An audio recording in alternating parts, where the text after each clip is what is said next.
Bismillahirrahmanirrahim. Assalamualaikum warahmatullahi wabarakatuh.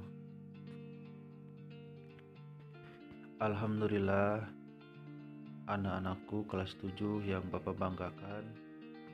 Hari ini kita akan belajar mata pelajaran akidah akhlak.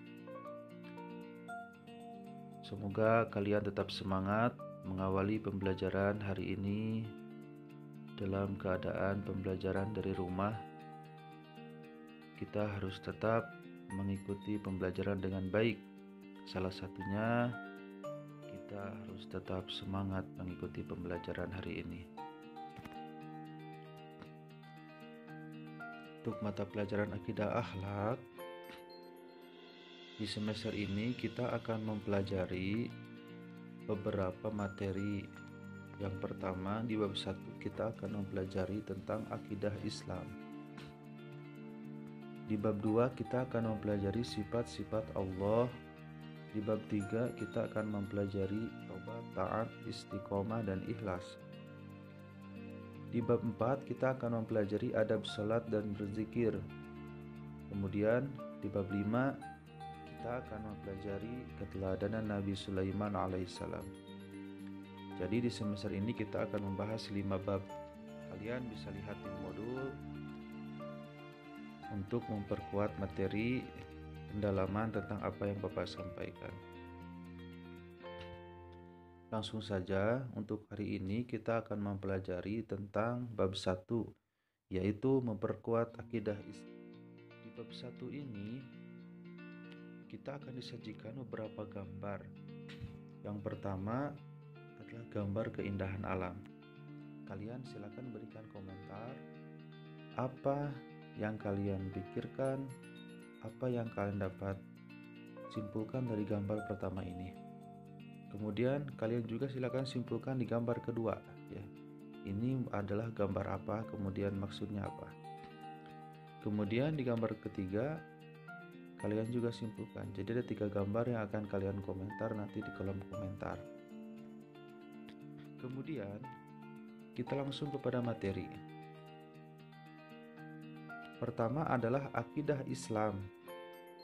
Makna akidah secara bahasa berasal dari kata aqada yaqidu aqidatan, yang berarti ikatan atau perjanjian. Para ulama memberi pengertian akidah sebagai berikut: ma aqada alaihil qalbu wa dhamir. Artinya sesuatu yang terikat kepadanya hati dan nurani. Dalam Al-Quran juga sering disebutkan dalam Al-Quran. Misalnya dalam surat Al-Maidah ayat 1, ya ayyuhallazina amanu aufu bil uqud. Wahai orang-orang yang beriman, penuhilah akad-akad itu. Adapun yang dimaksud dengan akidah, ya, adalah janji atau keyakinan kepada Allah. Ingat ya, yang dimaksud akidah adalah janji atau keyakinan kepada Allah. Itu secara bahasa. Menurut istilah, akidah adalah sesuatu atau suatu pokok atau dasar keyakinan yang harus dipegang oleh orang yang mempercayainya. Itu ya. Jadi ada keyakinan pokok yang diyakini orang itu apa? Misalnya, yaitu Allah Subhanahu wa Ta'ala. Secara umum, akidah dapat digunakan oleh ajaran ataupun akidah di luar Islam. Sehingga ada istilah akidah Islam, berarti akidah meyakini Islam. Ada juga akidah Nasrani, akidah Yahudi, dan akidah lainnya.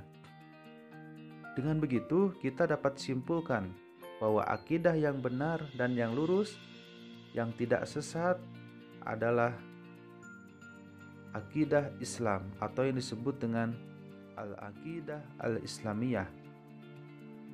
Bisa diartikan sebagai pokok-pokok kepercayaan yang harus diyakini kebenarannya oleh setiap orang yang beragama Islam atau Muslim. Itu ya. Kemudian, seseorang yang berakidah Islam maka memiliki pondasi yang kuat. Pondasi awal dari akidah Islam adalah keyakinan terhadap Allah Subhanahu wa Ta'ala sebagai Tuhan yang wajib kita kenal melalui sifat-sifatnya. Kemudian, dasar-dasar akidah Islam. Apa saja yang mendasari akidah Islam itu atau dasar hukum akidah Islam itu ada dua. Ada Al-Quran dan As-Sunnah. Ketika itu akidah Islam bersifat tauqifi, artinya tidak dapat ditetapkan kecuali berdasarkan dalil syar'i, yaitu dari Al-Quran dan Sunnah. Jadi patokannya, pedoman akidah itu Al-Quran dan Sunnah dan Nabi. As-Sunnah, ya. Dari Al-Quran tidak dapat dijelaskan, maka nanti dijelaskan lewat hadis-hadis Nabi secara perjelas. Kemudian ada dalil-dalil yang lainnya, misalkan dalil hadis Nabi, ya. Telah kutinggalkan kepadamu dua perkara, jika kamu berpegang teguh, maka keduanya kamu tidak akan tersesat selama-lamanya. Ini kitabullah, Al-Quran, dan sunnah Rasulullah.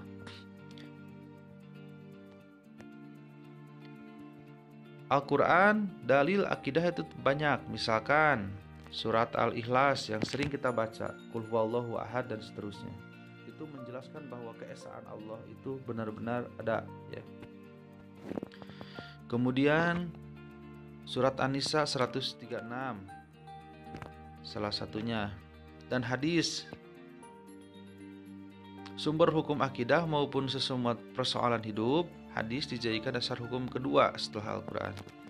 Dengan alasan semua yang disandarkan dari Nabi Muhammad SAW adalah wahyu dari Allah, bukan sekedar memperturutkan nafsu saja. Allah Subhanahu wa Ta'ala telah memberi petunjuk kepada manusia agar mengikuti kebenaran yang disampaikan oleh Rasulullah. Kemudian yang ketiga, banyak hadis yang menjelaskan maksud beberapa ayat yang bersifat masih global, termasuk masalah akidah Islam, maka dijelaskan oleh hadis.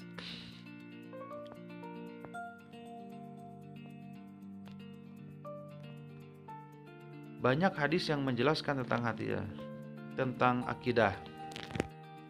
Kita harus cermat. Beberapa hadis di atas ditemui bahwa isinya tidak ada yang menyalahi isi dari Al-Quran.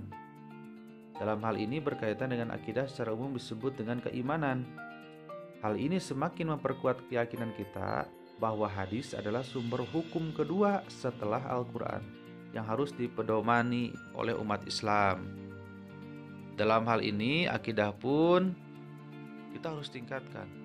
Keduanya tidak bisa dipisahkan antara Al-Quran dan Sunnah. Lalu apa tujuannya kita mempelajari akidah Islam ini? Yang pertama, untuk memupuk dan mengembangkan dasar ketuhanan yang telah ada sejak lahir. Jadi sejak dini kita kenalkan bahwa Allah itu ada. Yang kedua, untuk menghindarkan diri dari kemusyrikan.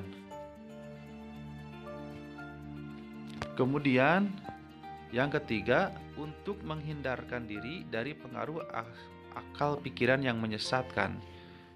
Manusia diberi kelebihan oleh Allah berupa akal pikiran. Pendapat-pendapat atau paham-paham yang semata didasarkan pada akal manusia kadang-kadang bisa menyesatkan kalau kita tidak mempunyai keimanan yang kuat.